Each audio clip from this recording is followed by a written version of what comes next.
Hi everybody, welcome to the channel. I'm Haas. So far you've seen Mary do all the cooking, but tonight it's my turn. I'm going to be making something that normally would take several hours, but in the Instant Pot it doesn't take any time at all. I'll tell you what all the ingredients I'm going to be using.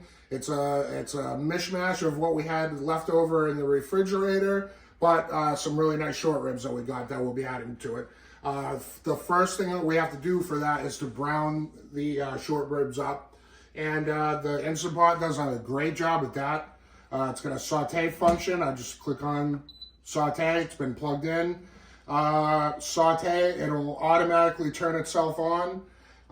In just a few moments, it'll start to say cook on. It's not ready to use yet. As soon as it turns hot, then you add your oil and start braising the beef. But let's go take a look at the ingredients that we have one moment. All right, guys, here's our ingredients for tonight. Beef short ribs. Gonna serve it with a baked potato and some steamed asparagus. Everything that's going along with it. Of course, salt and pepper, a little bit of garlic, olive oil to cook it in. We're using both beef broth and a little bit of red wine, but you don't need to use wine. My friend Barry Dangerfield was wondering about something other than alcohol, but just add a little more beef broth, and I like to put a little bit of balsamic vinegar in there, Grey Poupon, Dijon mustard, and my secret ingredient. This is something I like to use to add depth to any number of dishes, and I always have it in the cabinet. Leave a comment in the comment area if you have a secret ingredient that you like to use, and we'll discuss it. As you can see, also some fresh vegetables I'm going to be adding. Those were just in the refrigerator, and just going to throw them in for a little character. All right. Later. You saw what was going in. Like I said, we're just waiting on this to turn hot. That's when you add the olive oil and start browning the meat. But speaking of which, we have that meat right there. I'm going to top it with a little bit of sea salt.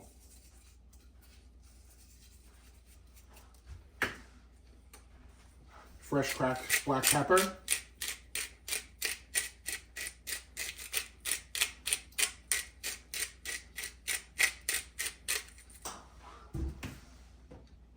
A little bit of granulated garlic.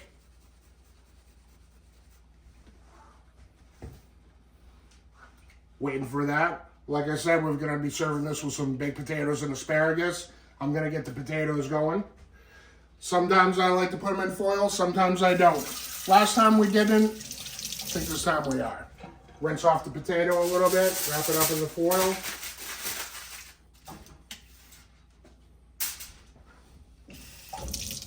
Real quick. I got the oven on at 420. 2 potatoes going in. Don't put the oil in until it's hot. It's going to stick otherwise. If you do it right, it won't stick. In the meantime, while I'm waiting for that, like I mentioned, we're putting in some vegetables that we had left over from the previous dinner. They were going to go to waste, but this will add just a real nice layer of profile in the food. So I'll chop these up while I'm waiting on that to get hot. Put my gloves on.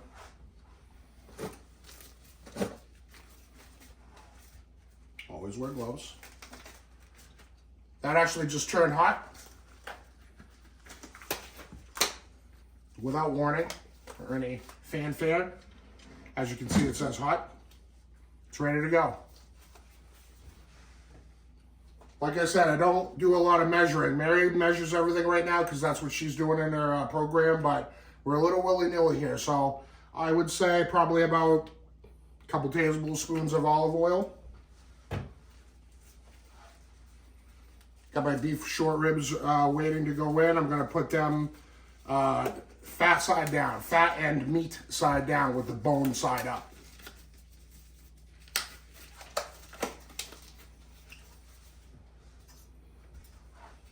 You're going to hear a sizzle. That's when you know it's ready to go. Meat side down, bone side up. Work in batches. Only do like half of these or 3 or 4 of these at a time so it doesn't crowd it out. put a couple of these in, that's gonna switch off to on. It'll go back to hot, but you don't want to burn it. So just keep an eye on it. It does not take long to just brown these. That's all you're going for, is a browning.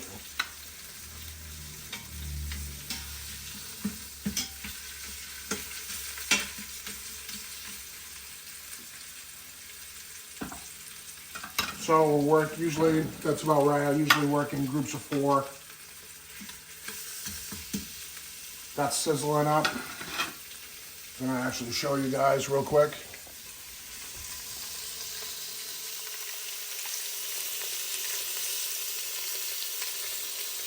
Looks good.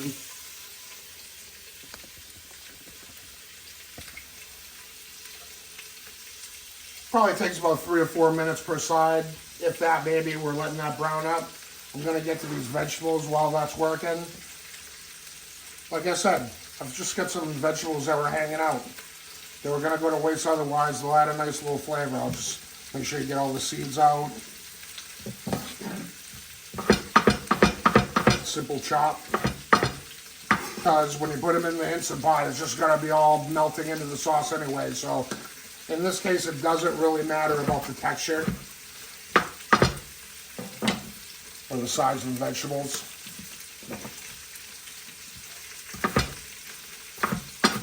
All the vegetables are chopped up.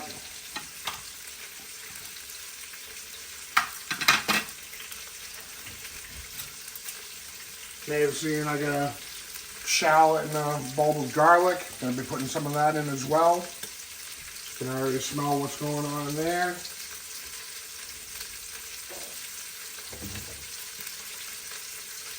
Also had a jalapeno lying around. It's gonna add a little heat. Mary and I love spice in our food. You might not, so don't put it in. Like I said, it's up to you. Whatever flavor profile you're looking for. This is gonna be savory, somewhat Italian.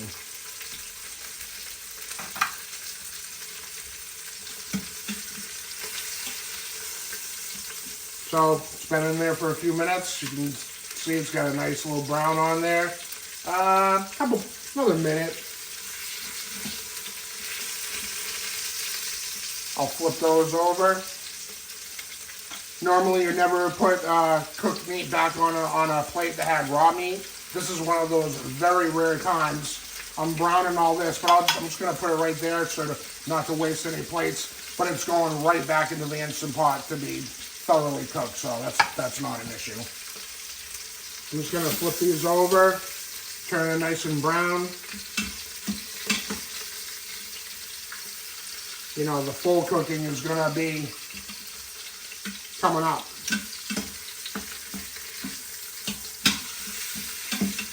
So all 4 pieces have been flipped over. I'm gonna repeat the process with the next 4, and we'll add a bunch of ingredients. Stay tuned. All right, guys, as you can see, I've got those short ribs all browned off. The goal is not to cook them throughout, obviously. They're going into the Instant Pot with all their other ingredients to get cooked up. And I've got the drippings from the short ribs still in the pan. There was only just a little bit of olive oil I added. No butter or anything like that. Not too bad for you. But now I'm going to start sauteing the vegetable scraps and pepper and onion like I had mentioned before. Actually, before I do that though, if you don't mind, please smash the like button on the video if you liked it. Even if you didn't, we can try better. Also, subscribe to the channel. That really helps us. It's the only way that we're going to grow and lets us know that we're doing something right. If we are doing something right, consider leaving a comment in the comment section also. That just turned hot. I'm going to start throwing the shallot, the pepper, the onion that I had cut up ahead of time. Let me grab a glove real quick. I mean, it's just me and Mary eating, but, you know, let's set a good example, so. No order, no different, I mean, no rhyme or reason. It's just, I'm just putting some onion and pepper that I had chopped up ahead of time. Big deal, that's my hand, I'm the one who's eating it, you know how it is. That's sauteing up, getting all brown in the juices that went in. Okay. While that's going, I'm going to pound some garlic out. I like to cook in layers with garlic. I don't like to put the garlic in with everything else. I like to let the other stuff get going first, then I like to add the garlic. I'm going to go over real quick. Thank you.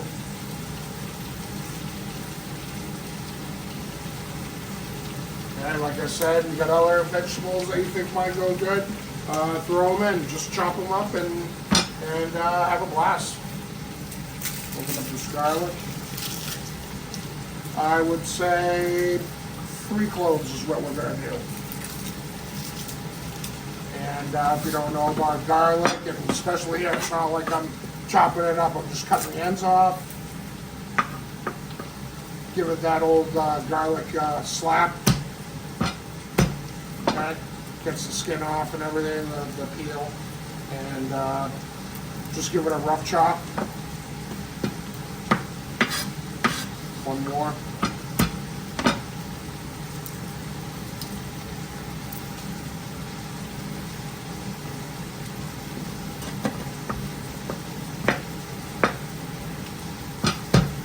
Good enough. And I also have some fresh thyme. I'm going to peel that off and put that in probably once the liquid goes in.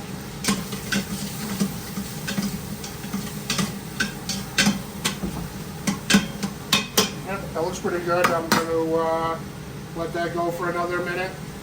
And let that go for a minute. And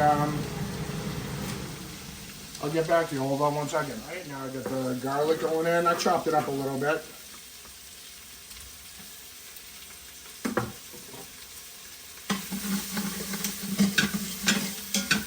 Yeah, that smells pretty good. I'm looking forward to that. Let me just show you what's going on in that. All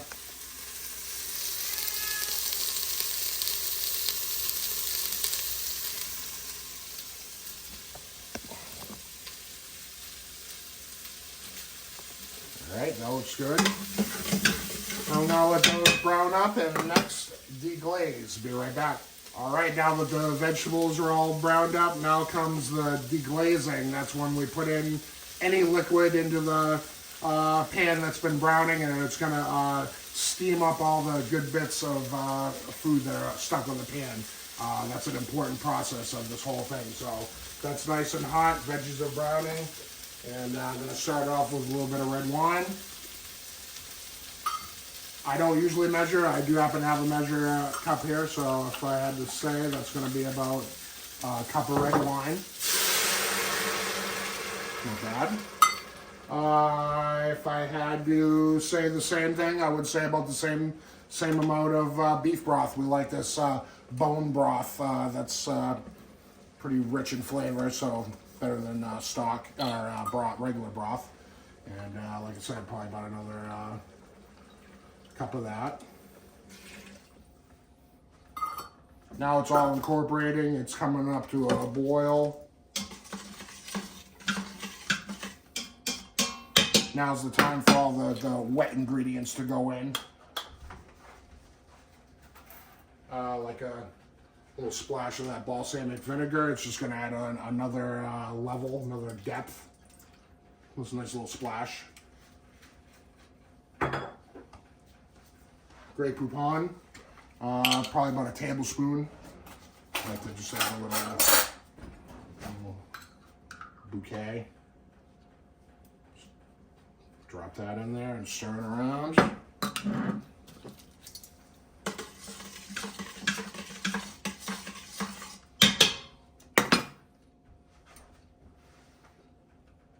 Like I said, that's my secret weapon. Fish sauce. Not too much. A little goes a long way. Don't smell it. Just put it in. Repeat, do not smell this. Just trust it. I would say 4 or 5 shakes. Don't accidentally splash it on anything. You'll regret it. You'll be able to salt and pepper to taste afterwards, but like I said, I get some fresh thyme. Just gonna take some off the stem if it's easy, and if it's not easy, it's really no big deal. Just dropping the whole thing in, to be honest with you. It'll all come out in the wash at the end. Okay. That's starting to boil up nicely. Of course, the whole process is it comes in the pressure cooking part of it. So that being said, I'm going to put the short ribs in, close the lid, and then get that started. Doesn't matter if they go up or down, just on top of the liquid.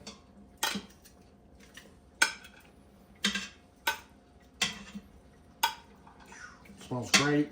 The balsamic vinegar really gives it a character, in my opinion. That's not to be missed. Just drip any drippings that you had left over on the plate. Okay, remember it's currently on saute, so you're gonna hit cancel. And now I'm gonna put the lid on. Okay, twist it tight. Follow the instruction. I can't tell you how to use this thing as far as, be safe, follow the instructions, make sure you've got the nozzle to where it's shut closed in the proper positions to hold the steam in. That being said, this cooks for 45 minutes on pressure cook and then a natural release of 10 to 15 minutes. So we'll start with that. I'll program it and then we'll be back in about 45 minutes or so, maybe a few minutes after that to show you the process of releasing the steam after it is safely come out. So 45 minutes, turn it on pressure cook. Use the plus and minus to adjust. 45 minutes, which is not very long for short ribs, to be honest with you. Usually that would be something that would take several hours in a normal pan, but 45 minutes, and forget it. If you've done everything appropriately, it'll start by turning on then, but it's not officially on yet. It's still a few minutes away from building up the pressure it takes to start the process. So it'll tell you when that process starts by a beep and then telling you how much time you have left of 45 minutes. So, all right, we'll be back.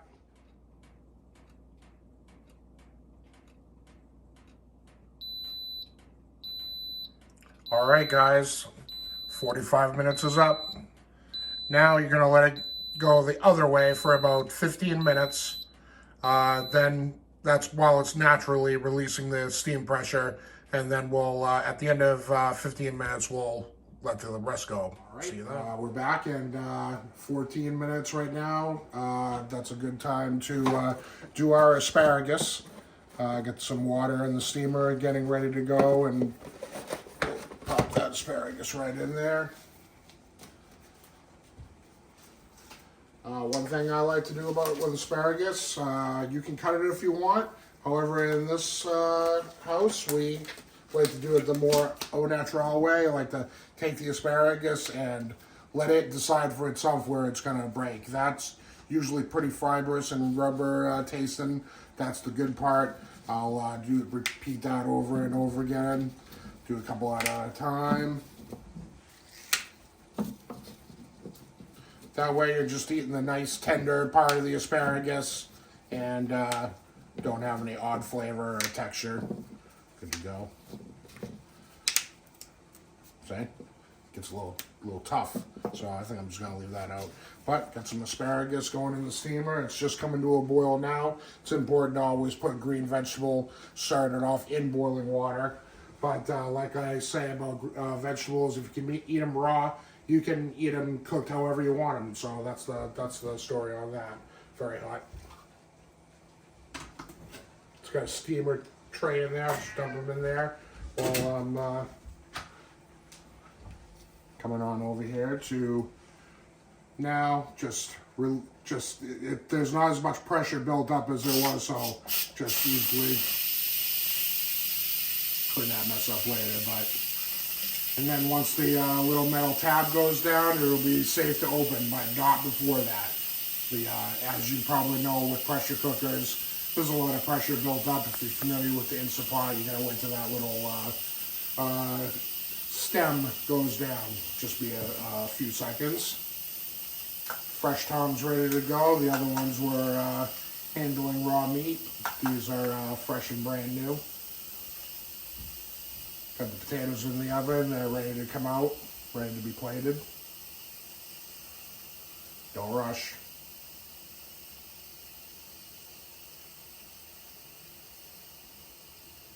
Asparagus.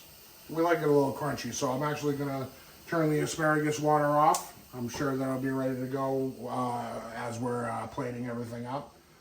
And that's about ready right now. Just dropped. Okay. Put that off to the side. That smells pretty good. Let me bring you right in there close. And let's see what we got here.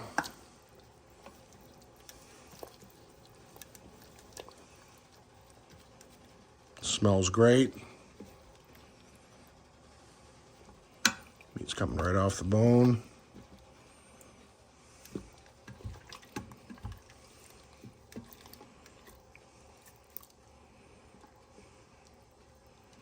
Okay. That's good to go.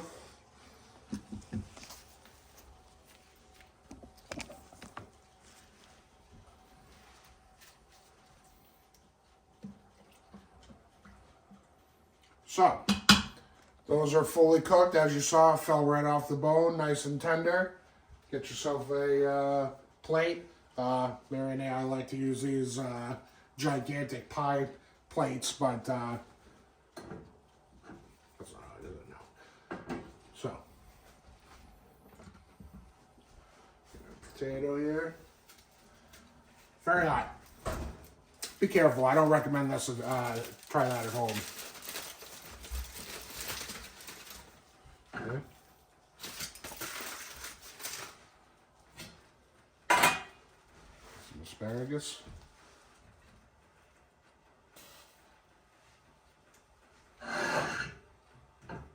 Nice and fresh.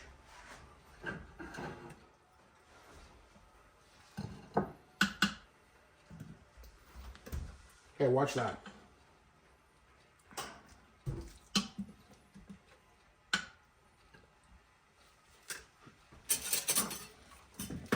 Ladle. Don't be afraid to scoop it in.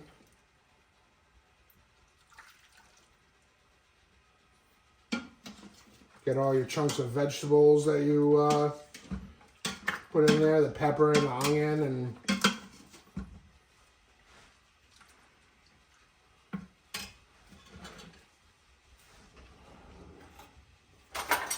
cut that potato open.